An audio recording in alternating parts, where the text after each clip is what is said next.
हरे Krishna. Shri Radha Krishna mission centre में आप सभी का स्वागत है। मेरा नाम विनायका नरसिंह दास, जो कि दीक्षा का नाम है, और मेरा माया का नाम है विनायक बड़वे। जब दीक्षा प्राप्त होती है तो हमारा पुनर्जन्म होता है। पुनर्जन्म में नया नाम मिलता है, गुरु का आशीर्वाद प्राप्त है, इसलिए नया नाम है विनायका नरसिंह दास, जो कि दीक्षा के बाद मिलता है। तो मेरा फ़ोन नंबर है 9049020078, जैसे कि आप करंटली इस स्लाइड में देख रहे हैं। मैं आप सभी मेंबर्स का, इस ग्रुप के सारे मेंबर्स का स्वागत करता हूं, और मैं उनका बहुत बहुत आभारी हूं जो इतने दिन तक उन्होंने वेट किया कि मैं कुछ श्रीमद् भगवद गीता के बारे में बताऊं। आपके इस धैर्य का मैं स्वागत करता हूं, प्रशंसा करता हूं। ऐसा ही धैर्य रखिए, और मैं आगे भी ऐसे वीडियोस बनाकर शेयर करता रहूंगा, और आशा करूंगा कि आप भी आगे इसे शेयर कीजिए। हम श्रीमद् भगवद गीता के बारे में जानने की कोशिश क्यों कर रहे हैं? हमारे जीवन में बहुत सारी दुख है, बहुत सारी समस्याएं हैं। हम उन सारे दुखों को, समस्याओं का समाधान देखने की कोशिश करते हैं। हम हमेशा इस प्रयास में लगे हुए हैं कि हम दुख और संकट जो हम पर आते हैं, उन पर क्या उपाय हो सकता है, किस तरह से हम इन दुखों से और संकटों से निजात पा सकते हैं। क्या इस पर ऐसा कोई उपाय है कि जिसमें मुझे कभी दुख प्राप्त ही न हो? क्या ऐसा कोई उपाय है कि जिसमें मुझ पर संकट आए ही न हो? या अगर संकट आए भी तो मुझ पर इसका कोई असर न हो? तो हम ज्यादा से ज्यादा इन उपायों पर विचार करेंगे जो हमें इन संकटों और दुखों से बाहर निकाले। एक ही बार एक परमानेंट सॉल्यूशन ले, एक ही बार एक ऐसा उपाय करे जो हमें जीवन भर, या न कि इस जीवन में, अगले जन्म जन्म तक हमारा साथ दे।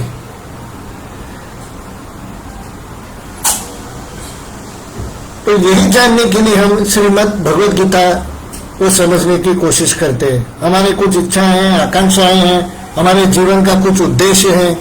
क्या हम जो कर रहे हैं सही कर रहे हैं? आज तक हमने जो भी किया, क्या सही किया? शास्त्र हमें बताते हैं कि हमने सही किया कि गलत किया। कोई साधारण व्यक्ति नहीं बता सकता।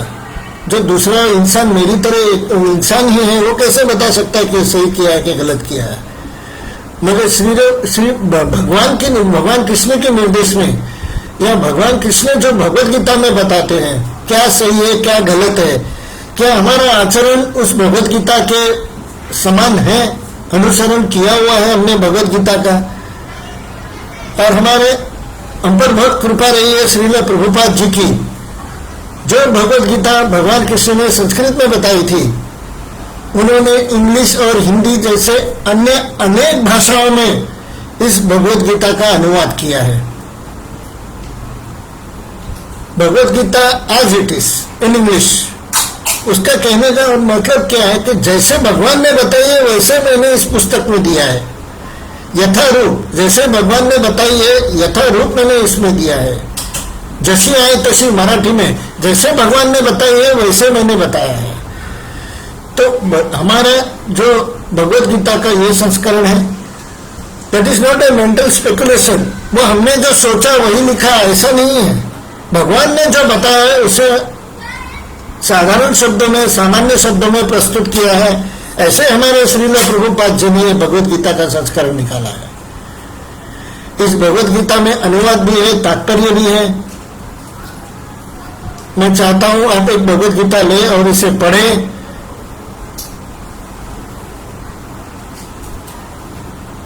इस भगवत गीता को पढ़ने से अगर कुछ समझ में नहीं आ रहा है तो मेरा ये वीडियो आपको काम आएगा, जिसके वजह से आप और अच्छी तरह से समझने की कोशिश हम कर सकते हैं। तो हम अगला स्लाइड लेते हैं और समझने की कोशिश करते हैं। ज्यादा वक्त इंट्रोडक्शन या परिचय में न लेते हुए हम अगले स्लाइड पे चलते हैं और इसे समझने की कोशिश करते हैं।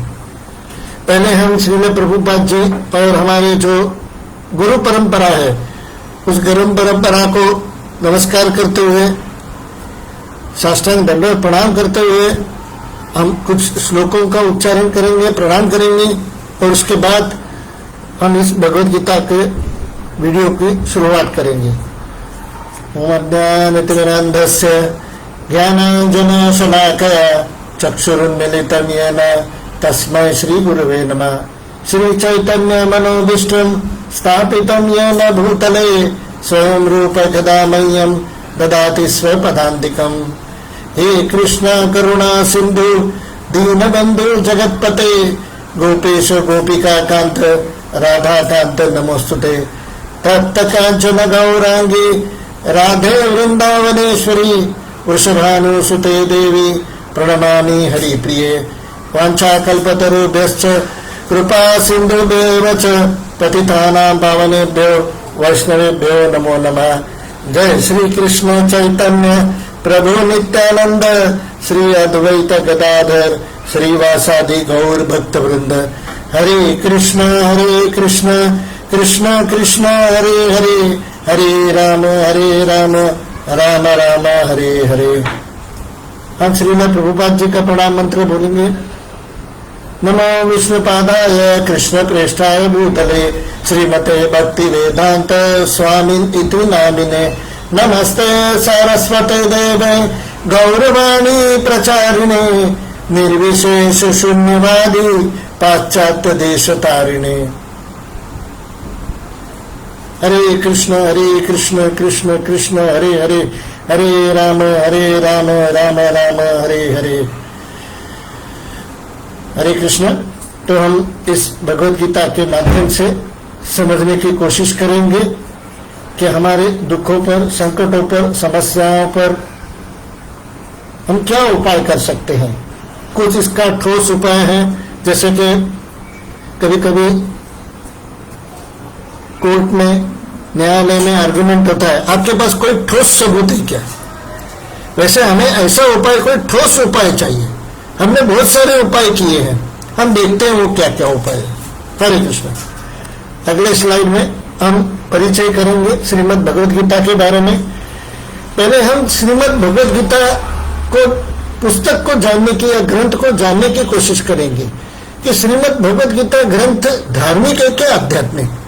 अब उसके फर्क को समझने के लिए हम पहले स्लाइड में देख रहे हैं कुछ 3 टाइप्स ऑफ ज्ञान हमारे सामने है, उपस्थित है। एक है शैक्षणिक ज्ञान, जो हम शिक्षा लेते हैं, पढ़ाई करते हैं और ज्ञान लेते हैं। जो भी इंजीनियरिंग है, डॉक्टर है, MBA है, BCom है, BSc है और भी कई सारी शाखाएं हैं जिसमें हम ज्ञान प्राप्त करते हैं, डिग्री लेते हैं। बहुत सारी डिग्रियां हैं, बहुत सारे प्रोफेशनल कोर्सेस है। जो भी इस माया के जगत का या इस जगत में जो भी ज्ञान है, इस जगत का ज्ञान है, उस ज्ञान को विद्या कहते हैं। उसे ज्ञान नहीं कहते, उसे विद्या कहते हैं। और वैदिक ज्ञान को ज्ञान कहते हैं। वैदिक ज्ञान क्या होता है? हमारे द्वारा किए गए कर्मों से हमें पाप या पुण्य भुगतना पड़ता है। उस ऐसे कुछ विधियां हैं जिससे हमें पुण्य कर्म के फल प्राप्त होते हैं। इन विधियों से हमें पुण्य कर्म करने से हमें कुछ ऐसे सुख प्राप्त होते हैं जिससे हमें सुख मिलता है और हमारे जीवन जीना कुछ आसान हो जाता है। समस्याओं का जल्दी समाधान मिल जाता है। ये जो वैदिक ज्ञान है, ये हमें ऐसी विधियों का ज्ञान देता है जिससे हम पुण्य कर्म अर्जित कर सकते हैं और उन पुण्य कर्मों के फलस्वरूप हमें ज्यादा सुख सुविधाएं प्राप्त होती है। ये ज्ञान, वैदिक ज्ञान को हम ज्ञान कहते हैं। तीसरा है आध्यात्मिक ज्ञान। आध्यात्मिक ज्ञान को दिव्य ज्ञान कहते हैं, जो ये पाप और पुण्य के परे है। पाप और पुण्य हम करेंगे तो बंधनकारक हो जाता है, हमें बार बार जन्म लेना पड़ता है। क्या ऐसा कोई उपाय है जिससे न तो पाप हो न तो पुण्य हो, पापों का पूरी तरह से नाश हो और एक फुल स्टॉप लग जाए इन सारे संकटों पे, सारे दुखों पे? हर बार दुख आता है, मैं उसके लिए उपाय करता हूँ, ठीक है, वो दुख चला जाता है, फिर दूसरी बार दूसरे एरिया से दुख आता है, समस्याएं खत्म नहीं होती। तो ऐसा कोई उपाय है जिससे इन समस्याओं को मैं फुल स्टॉप लगा सकूं, उसे आध्यात्मिक ज्ञान कहते हैं। आगे हम देखते हैं और अच्छी तरह से समझने की कोशिश करते हैं। धार्मिक ग्रंथ है आध्यात्मिक, ये समझने के लिए पहले हमें यह समझना होगा कि धार्मिक क्या होता है। धार्मिक समझने के लिए पहले यह समझना होगा कि धर्म क्या होता है। तो धर्म मनुष्य को जीवन जीने के लिए भगवान द्वारा दिए गए निर्देश है। धर्म क्या है? मनुष्य को जीवन जीने के लिए भगवान द्वारा दिए गए निर्देश है। ये निर्देश है जो कि भगवान ने दिए हैं और ऋषि मुनियों ने उसे लिपिबद्ध करते हुए उसके ग्रंथ बनाए हैं, जिसे हम 4 वेद 18 पुराण कहते हैं। इन चारों वेदों और पुराणों में धर्म के बारे में निर्देश दिए गए हैं। हम सेकंड पॉइंट पढ़ते हैं। प्रत्येक धर्म अपने मार्ग अनुसार ज्ञान प्रदान करता है कि क्या अच्छा है और क्या बुरा, इसे ज्ञान कहते हैं। धर्म एक श्रद्धा और मान्यता है। यह हमें बुरी चीजों को छोड़कर अच्छी चीजों को अपनाना सिखाता है, क्योंकि ईश्वर का नियम ऐसा है कि जब कोई बुरे कर्म करता है उसका पाप कर्म बांध देते हैं, उसके पाप कर्म बांधते हैं उसे, और जो उसे दुखी करता है। अगर कोई अच्छे कर्म करता है तो वो पुण्य कर्म का बांधते हैं, जिससे वो खुशी देता है। तो हम पाप और पुण्य जो कर्म करते हैं उसके अनुसार हमें दुख या सुख प्राप्त होता है। तीसरा पॉइंट, इसके अलावा पुण्य कर्मों का फल आमतौर पर सांसारिक सुख के रूप में प्राप्त होता है, जो अपने स्वभाव से टेम्पररी या अशाश्वत होता है। वो कभी भी सुख परमानेंट नहीं मिल सकता। जब उस सुख का समय समाप्त हो जाता है तो टेम्पररी सुख भी अपार दुख देता है। चर्चगेट से मीरा रोड कार में जाने का अपार सुख है, मगर अपार सुख है क्या? वो गाड़ी अगर बीच में बंद पड़ गई तो आपको मैकेनिक को ढूंढना पड़ता है, उसको बुलाना पड़ता है, वो ठीक करना पड़ता है, और बाद में वही कार में बैठ के फिर आप आगे जा सकते हैं। इससे तो बेटर मैं ट्रेन में आधा पौने घंटे में पहुंच सकता था। तो सुख टेम्पररी अगर हम जिसे सुख समझ रहे हैं, बाद में वो अपार दुख देता है। पेट्रोल का खर्चा और उसके जो रिपेयरिंग चार्जेस है वो तो है ही। This is just for an example, ये मैंने एक उदाहरण दिया है। ऐसे जो भी सुख की वस्तुएं हमारे पास हैं, क्या वो रियली सुखकारक हैं? हम आगे और देखते हैं। और जब तक कोई इस सुख का अनुभव कर रहा है तब तक वो थोड़ी देर के लिए संतुष्टि का अनुभव करता है, लेकिन उसके बाद वो संतृप्त हो जाता है, लुप्त हो जाता है और सुख के कुछ अन्य स्रोत खोजने के लिए आगे बढ़ता है। यह प्रक्रिया जन्म जन्मांतर तक चलती रहती है। सुख को हम थोड़ी देर भोगते हैं, जैसे कि हम टीवी देख रहे हैं और अचानक लाइट चली जाती है। हमारे पास इन्वर्टर नहीं है, अब लाइट नहीं है तो टीवी नहीं चलता है। हम सुख पा रहे थे, टीवी देख रहे थे, कुछ हिंदी पिक्चर या गाना सुन रहे थे, मगर जैसे ही लाइट चली गई टीवी तो बंद हो गया। हम थोड़ा इरिटेट होते हैं, हम समझते अरे यार ये क्या हो गया, लाइट चले गए। मगर हम दूसरा मार्ग, बुद्धिमानी है हमारी, दूसरा मार्ग ढूंढते हैं। हम मोबाइल में वही सीरियल देखने शुरू कर देते हैं, अरे मोबाइल है ना अपने पास। तो हम कहीं ना कहीं बुद्धिमानी इसी में ही समझते हैं कि हमें अन्य स्रोत खोजने के लिए आगे बढ़ना है, बस यही हमारी बुद्धिमानी है। हम दूसरा पॉइंट देखते हैं। इसका अर्थ यह है कि दुख या पीड़ा सदैव विद्यमान है, तो और जन्म जन्मांतर तक बनी रहती है। जैसे कि मेरे एक रिलेटिव आए थे रहने के लिए मेरे पास, तो वो बताते थे वो ठंडे प्रदेश में रहते थे, यहाँ बहुत थोड़ा गर्मी और पसीना ज़्यादा आता है। तो वो एकदम इरिटेट हो गए। वो बोल रहे थे कि बम्बई में 2 ही सीजन है, एक ज्यादा पसीना और कम पसीना। मतलब नहीं, गर्मी और ठंडी नहीं, वो गर्मी है वो ज्यादा पसीना, ठंडी है वहां कम पसीना आता है, मगर फिर भी पसीना आता है। ऐसे ही ये दुख होता है, दुख हमेशा आते हैं। कभी दुख का कुछ रिलीफ, उसको हम सुख समझ लेते हैं। जैसे कि हम अगर गर्मी में बैठे हुए हैं, बहुत गर्मी हो रही है, तो हम एसी चालू करते हैं। एसी क्या करता है, गर्मी कुछ बहुत हद तक कम कर देता है, पीड़ा कम कर देता है। मगर क्या पीड़ा खत्म हो गई? बाहर की गर्मी खत्म हो गई? गर्मी नहीं खत्म हो गई, गर्मी खत्म होकर ठंडी नहीं चालू हो गई, गर्मी ही है बाहर।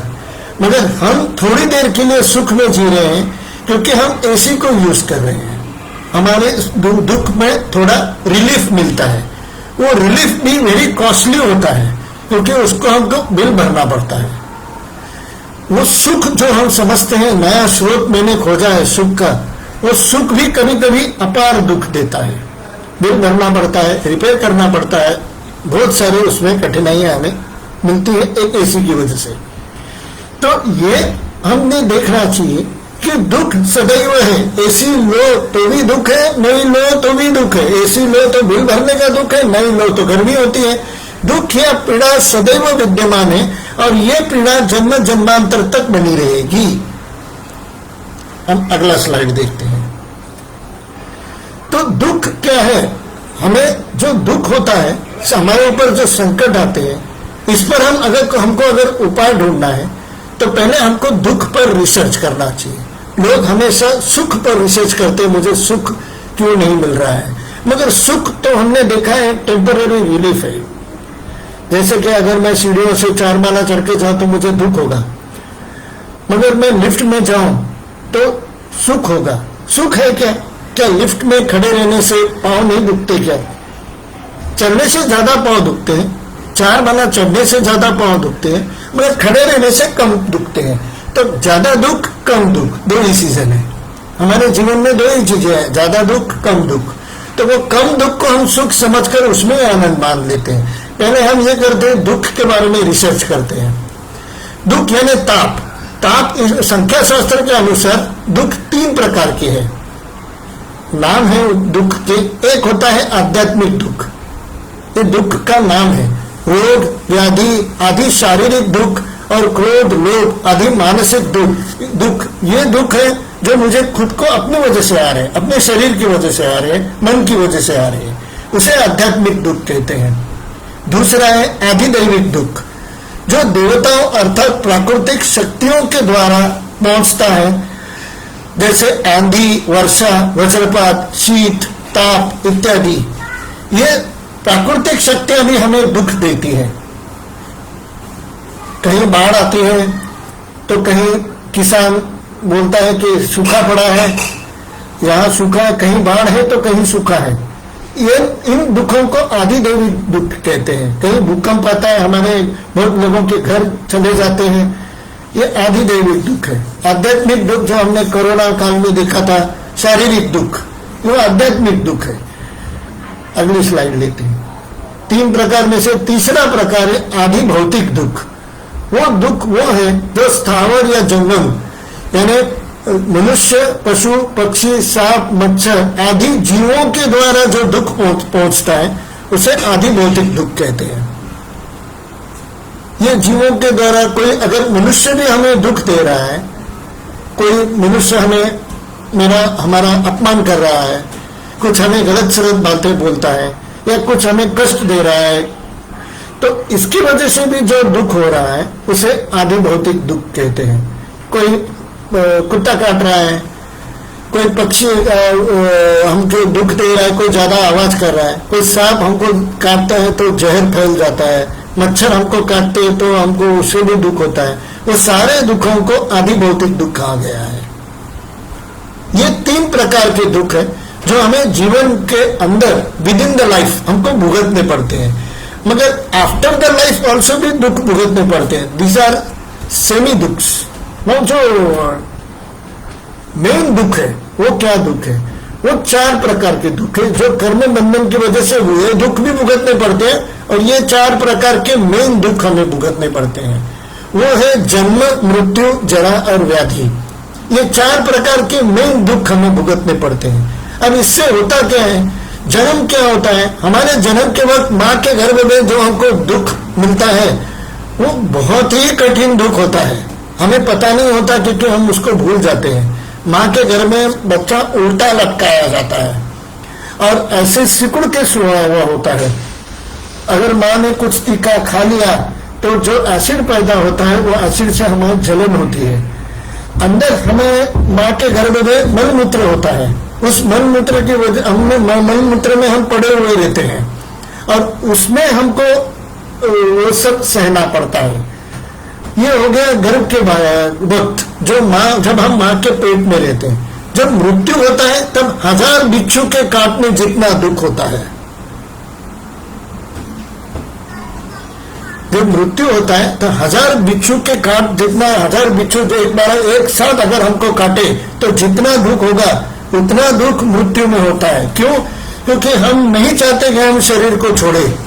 हमें इस शरीर में इतना आनंद प्राप्त होता है, इतना सुख मिलता है, शरीर के सुख के लिए हम इतने आसक्त हो जाते हैं, इतना हमें उसकी आदत लग जाती है उस सुख की कि इस शरीर को छोड़ने की हमें बिल्कुल इच्छा नहीं होती और हमारी इच्छा के विरुद्ध यमदूत हमारी आत्मा को इस शरीर से खींच कर बाहर निकालता है। सोचिए हमें कितना दुख होता होगा। तीसरा है बुढ़ापा, वृद्धावस्था। वृद्धावस्था में दुख क्या बताए, बीमारी तो आती ही है मगर हर चीज हम करना चाहते हैं और कर नहीं सकते। किसी सुख को भोगना चाहते हैं मगर भोग नहीं सकते। ब्लड प्रेशर इत्यादि की बीमारियां हमारे पीछे पड़ जाती है। ब्लड प्रेशर इतना बढ़ता है कि जरा नमक खाएगा तो तकलीफ होती है। शुगर डायबिटीज इतना बढ़ जाता है कि हम शुगर खाएंगे तो हमको तकलीफ होती है। भाई खाएं क्या? ये ऐसे बुढ़ापा आता है। व्याधियां, हमें बीमारियों के बारे में तो क्या कहना, कुछ 2-3 बीमारियां तो मैंने अभी गिनती की है उसकी। तो बीमारियों से भी हमको दुख भुगतना पड़ता है। ये दुख हमें जन्म तक भुगतने पड़ते हैं, खाली इस जन्म में नहीं भुगतने पड़ते, जन्म तक भुगतने पड़ते हैं। कुत्ते बिल्लियों को भी बीमारी होती है, उस जन्म में भी हमको दुख भुगतना पड़ता है। और इस जन्म में ये दुख नहीं भुगत, ये जन्म है तो मृत्यु भी है, तो जरा भी है तो व्याधि भी है और फिर से जन्म है, तो ये दुख हमको भुगतना ही पड़ता है। हम अगले स्लाइड पे चलते हैं। हम अभी दुख पे रिसर्च कर रहे हैं। अभी तक हमने देखा है कि सुख और दुख हमें भुगतने ही पड़ते हैं, मगर हम ऐसा कोई ठोस उपाय देख रहे थे कि इस पर कोई ठोस उपाय है क्या? है। आध्यात्मिकता में सुख और दुख जैसे द्वैतवाद नहीं होता। There is no duality. दो चीज नहीं होती, सुख और दुख, ये 2 चीज नहीं होती। हमारे जिंदगी में या तो सुख होता है जिसे हम टेम्पररी रिलीफ कहते हैं, या तो दुख होता है। सुख को हम एंजॉयमेंट भी कहते हैं, मगर वो enjoyment is also short lived. Enjoyment is not for continuously life after life, it is short lived. Half an hour हमने 3 आवर्स का फिल्म देखा, बाहर निकले, सुख खत्म। एक सुख की बहुत अच्छी परिभाषा कथा में बताई गई। एक गुलाब जाम हमने हाथ में लिया और मुंह में डाला, जब तक कि उसकी मिठास हमारे मुंह में घुल रही है तब तक हमें सुख की प्राप्ति होती है। 2 second, 3 second, 5 second, 10 second, 15 second, 20 second, dot dot dot dot. अब जैसे ही हमने उसको मुंह से अंदर ले लिया, पेट में डाल दिया, हमने स्वॉलो कर लिया, वो सुख खत्म हो गया। तो इस सुख को पाने के लिए हमने बार बार गुलाब जाम खाने चाहिए। कोई इतने गुलाब जाम खाते हैं कि बाद में पेट दर्द शुरू होता है, वो सुख भी आगे काम नहीं आता, उसका पेट दर्द शुरू हो जाता है। उस सुख के लिए हमने कितनी तैयारी किया गुलाब जाम तैयार करने के लिए, कितने गुलाब जाम हमने खाए हैं। उस गुलाब जाम से मोटापा भी बढ़ता है, बट फिर भी नहीं, हमको सुख तो चाहिए भाई। हम तो सुख चाहते हैं, हमको सुख मिलना चाहिए। मगर आध्यात्मिकता एक ऐसी है जिसमें सुख और दुख जैसे द्वैतवाद नहीं होता, सिर्फ अद्वैतवाद होता है। अद्वैतवाद मतलब नो डुअलिटी, एक ही चीज मिलती है, वो है भक्ति से परमानंद। भक्ति करने से हमको परमानंद की प्राप्ति होती है, परम आनंद। अस्थाई सुख नहीं, टेम्पररी सुख नहीं, जैसे कि मैंने गुलाब जाम के बारे में कहा। परम आनंद, टॉप मोस्ट हैप्पीनेस, शाश्वत परम आनंद, परमानेंट टॉप मोस्ट हैप्पीनेस। आध्यात्मिकता में ऐसे हमको आनंद मिलता है। तो हम धार्मिक की तरफ जाएंगे, पुण्य और पाप कर्मों के पीछे पड़ेंगे। जैसे जैसे हमारे कर्म है वैसे तो हमको पाप और पुण्य भुगत नहीं पड़ते हैं। पाप हमने किया है तो उसके कर्म भुगत नहीं है। हमको लगता है हमारे जीवन में बीमारियां आ रही हैं, क्यों आ रही है? पाप कर्मों की वजह से आ रही है। हमारे जीवन में संकट आ रहे हैं, क्यों संकट आ रही है? पाप कर्मों की वजह से आ रही है। हम किसी केस में फंस जाते, क्यों फंस जाते? क्योंकि हमने पाप कर्म किए हुए हैं। हम किसी बीमारी से ग्रस्त हो जाते, क्यों हो जाते? क्योंकि अपने पाप कर्म किए हुए हैं। मैं शादी करने की कोशिश कर रहा हूं मगर मेरी शादी नहीं हो रही है, क्यों हो रहा है? क्योंकि पाप कर्म हो रहे हैं। हमने जो पाप कर्म किए हैं वही हमारे मेन दुख का कारण है। मगर इसमें बताया गया आध्यात्मिक मार्था में अस्थायी सुख नहीं, परम आनंद की प्राप्ति होती है। शाश्वत परम आनंद गारंटी दिया हुआ है। आध्यात्मिकता में शाश्वत परम आनंद की प्राप्ति होती है। सुख और दुख जैसे डुअलिटी नहीं होती, लाभ और हानि जैसे डुअलिटी नहीं होती, जय और पराजय जैसे डुअलिटी नहीं होती। सिर्फ शाश्वत परम आनंद की प्राप्ति होती है। इसलिए पाप और पुण्य जैसे धार्मिक चीजों के बजाय हम अगर आध्यात्मिकता में चले जाए, ट्रांसेंडेंटल हैप्पीनेस जिसे इंग्लिश में कहते हैं, उसमें शिफ्ट हो जाए, हम अपने आप को ट्रांसफॉर्म करके रोजमर्रा की लाइफ में सुख और दुख, पाप और पुण्य के बजाय अगर आध्यात्मिकता में चले जाए, परम आनंद की प्राप्ति करने की कोशिश करें तो कैसे रहेगा? हम अगली स्लाइड देखते हैं। जीवन की अत्यंत महत्वपूर्ण बात, आध्यात्मिकता में कोई भी दुख नहीं होता। देयर इज नथिंग एज दुख इन दिस ट्रांसेंडेंटल वर्ल्ड। उसमें कोई भी दुख नहीं है, दुख नहीं होता। पहले दिए हुए 7 प्रकार के दुख नहीं होते। द 7 स्टेप्स ऑफ दुख, we have seen 7 types of sorrows. वो हमको दुख नहीं सहना पड़ता, सिर्फ परम आनंद। परम आनंद भी कैसे? अविनाशी सुख, जिसका सुख का आनंद का कभी विनाश नहीं होता, ऐसा सुख परम आनंद की प्राप्ति होती है। तो अभी आप ये बताइए, आप टेम्पररी पेन किलर लेना चाहते हैं या किसी स्पेशलिस्ट के पास जाके ऐसा इलाज करना चाहते हैं जो आपके सारे दुखों से निजात करे? जैसे कि एक उदाहरण जो एक महाराज जी ने दिया था, वो उदाहरण मैं आपके सामने प्रस्तुत कर रहा हूँ।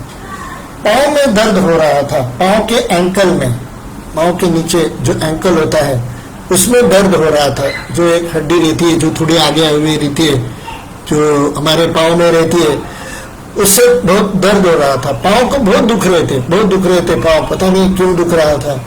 तो वो व्यक्ति गया एक मेडिकल वाले के पास या किसी दोस्त के पास गया। दोस्त को उसने पूछा, यार क्या करना चाहिए, बहुत मेरे पाँव दुख रहे हैं। दोस्त ने कहा कोई बात नहीं, तुम एक पेन किलर ले लो, डाक्लोजन है, पुराने जमाने में और बहुत सारी गोलियां आती थी, बहुत सारी पेन किलर्स हमारे पास उपलब्ध है। एक पेन किलर लो और एक पेन किलर खा लो। उसने किया, पेन किलर खाया। कितना खाओ? एक खा लो, दुख खत्म हो जाएगा, उसने ये बताया।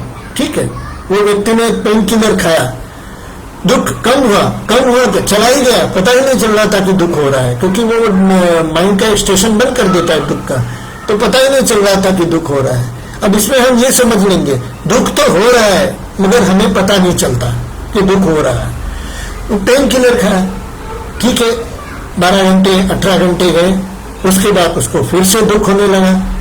अभी दोस्त ने तो उसको उपाय बताया था, फिर उसने एक गोली खाई, पेन किलर खाई, फिर उसका दुख थोड़ी देर के लिए कम हुआ, फिर उसको दुखने लगा। 5-6 दिन तक वो ऐसे ही दुख भुगतता रहा। फिर किसी एजुकेटेड आदमी ने, जो MBBS है या कोई अच्छा पढ़ा लिखा व्यक्ति है, उसने बोला कि तुम एक स्पेशलिस्ट को दिखाओ। तो वो व्यक्ति एक स्पेशलिस्ट के पास जाके अपना चेकअप करवा लेता है। वहां उसे पता चलता है ये जो दुख हो रहा है, पाँव तुम्हारे दुख रहे हैं, ये पाँव में प्रॉब्लम नहीं है, तुम्हारा प्रॉब्लम है ये कमर के स्पाइनल कॉर्ड में।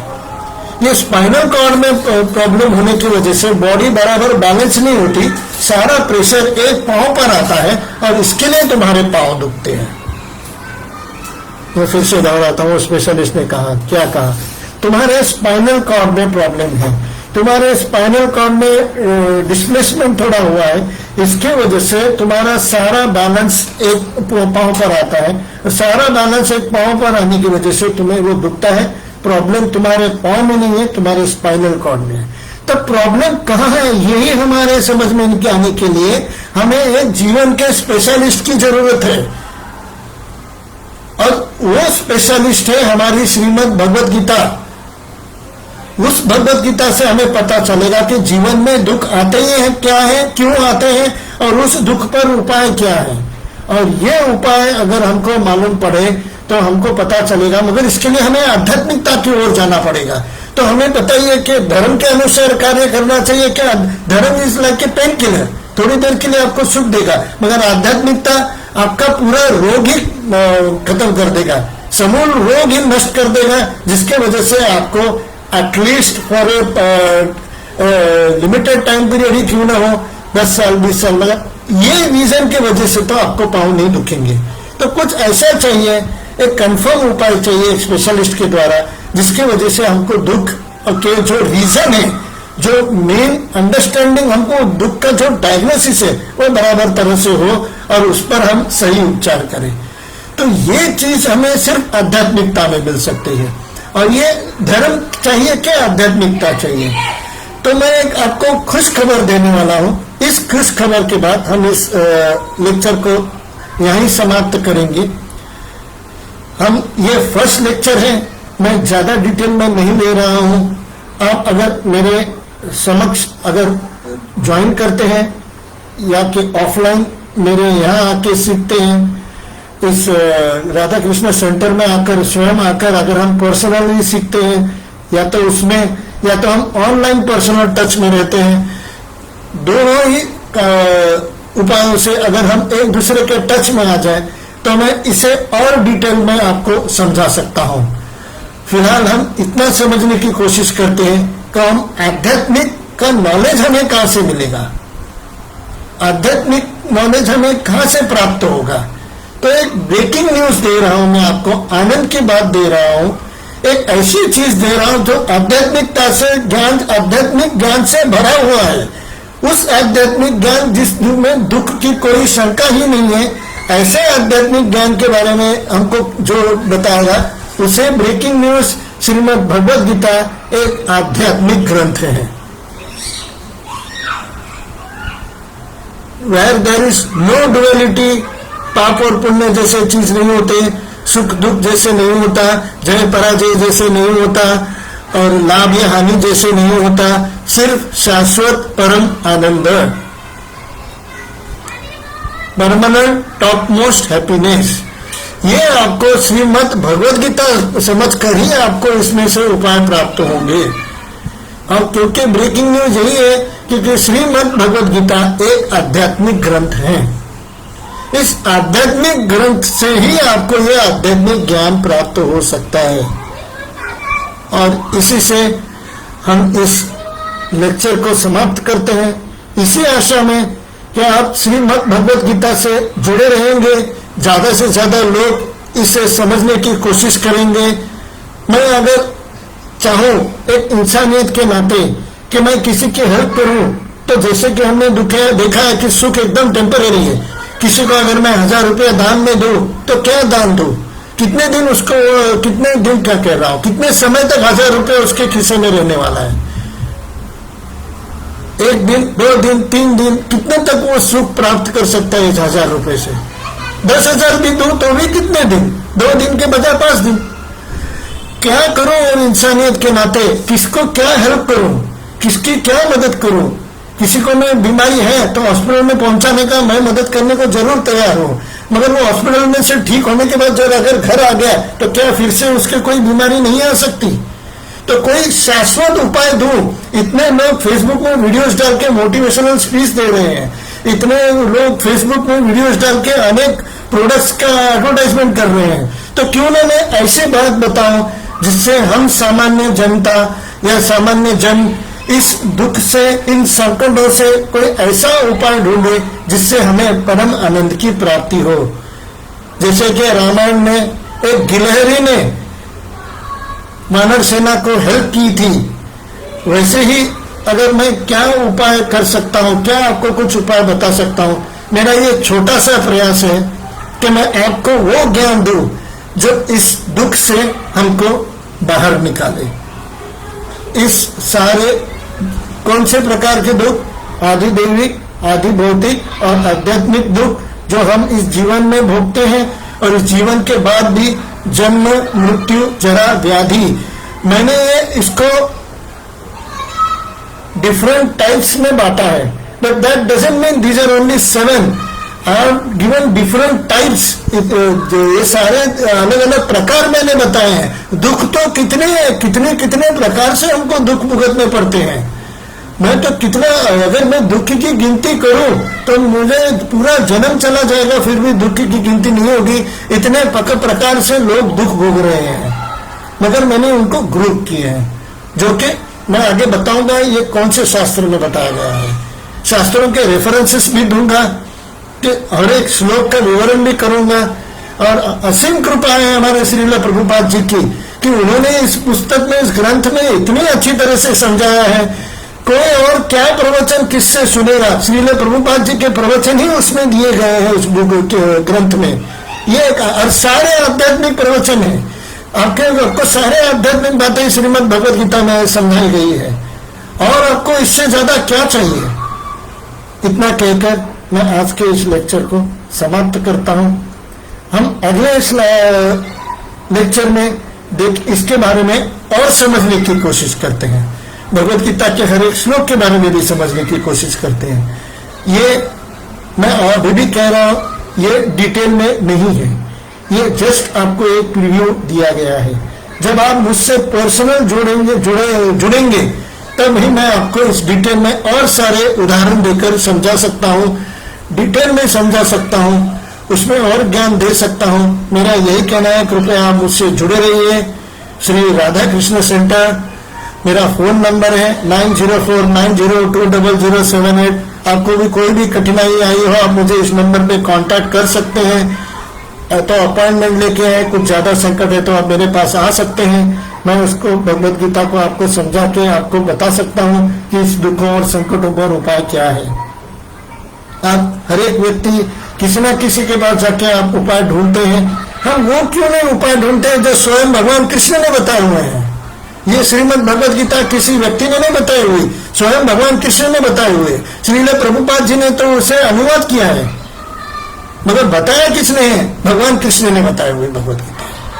इसलिए ये आध्यात्मिक ग्रंथ है। हरे कृष्णा। मैं प्रार्थना करता हूँ भगवान से आप बहुत सारे लोग इस भगवद गीता में जुड़े रहें, और इसे और भी लोगों को शेयर करते हुए ज्यादा से ज्यादा लोगों को इस भगवद गीता के बारे में शेयर करते हुए ज्यादा से ज्यादा लोग इस एपिसोड में, इस लेक्चर्स में जुड़े, और आप सभी इस मार्ग को अपना के परम आनंद प्राप्त करें। यही भगवान से प्रार्थना करते हुए मैं आज के लेक्चर की समाप्ति करता हूँ।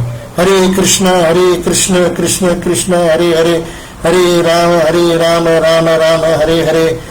नरसिंह भगवान की जय। उग्र वीर महाविष्णु ज्वलंतम सर्वतोमुखम नरसिंहं भीषणं भद्रं मृत्युं नमाम्यहम्। जय नरसिंह श्री नरसिंह, जय जय श्री नरसिंह। प्रहलादेशा जय पद्मा मुख पद्मा भृंगा। हरे कृष्ण कृष्ण कृष्ण हरे हरे, हरे राम राम राम हरे हरे। इस तरह से हमने नरसिंह भगवान की प्रार्थना की कि जो भी कष्ट हमें भगवद गीता में समझने में हो रहे हैं या टाइम नहीं मिल रहा है, भगवान नरसिंह हमें मदद करें और सारे संकटों दूर करके हमें ज्यादा से ज्यादा भगवद गीता में समय देने का समय मिले और ज्ञान प्राप्त करने में आसानी हो। हरे कृष्णा।